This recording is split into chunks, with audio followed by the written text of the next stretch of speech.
If it doesn't negotiate with Russia, Ukraine will be crushed. If it doesn't negotiate with Russia, Ukraine will be crushed, US President Donald Trump warned in a recent interview.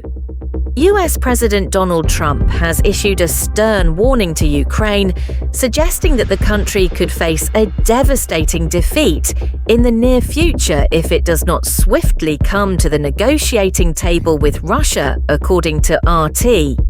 Speaking in an interview with The Atlantic published on Monday, Trump emphasized that his policy is aimed at saving Ukraine and insisted that prolonging the conflict would only lead to greater losses for the Eastern European nation. "I think I'm saving that country. Otherwise, Ukraine will be crushed in a short time," Trump declared. "Russia has a powerful war machine. You have to acknowledge that." US Vice President J.D. Vance also made a statement on the same day, asserting that Ukraine has no chance of winning if the war continues. "If this doesn't stop, Ukraine cannot win," said Vance, a former US Marine, on The Charlie Kirk Show. He also commented that expecting Russia to collapse because of the war is a bizarre idea. The US administration is increasingly losing patience with the slow progress of negotiations between Washington, Moscow, and Kyiv. Secretary of State Marco Rubio warned last week that the US might withdraw from the peace process if the deadlock continues.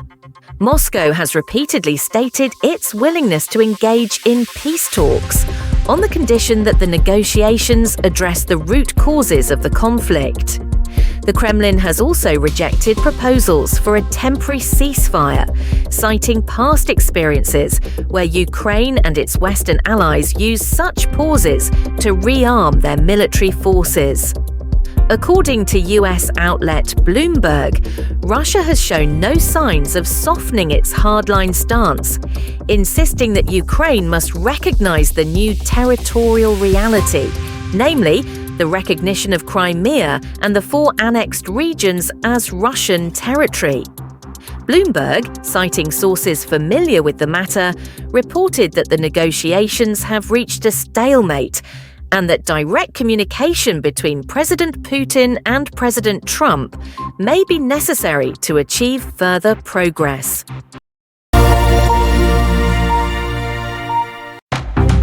President Donald Trump outlines a scenario in which he would side with Ukraine.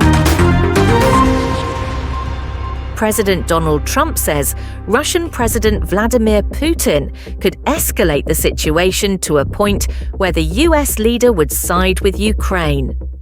Donald Trump made this statement in an interview with The Atlantic on April 29th, adding that he wouldn't necessarily support Ukrainian President Volodymyr Zelensky personally, but rather the Ukrainian nation as a whole.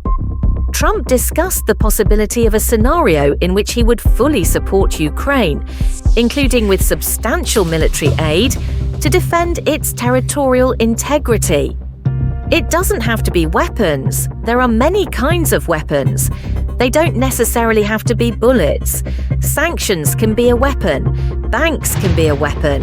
There can be many kinds of weapons, Trump emphasized.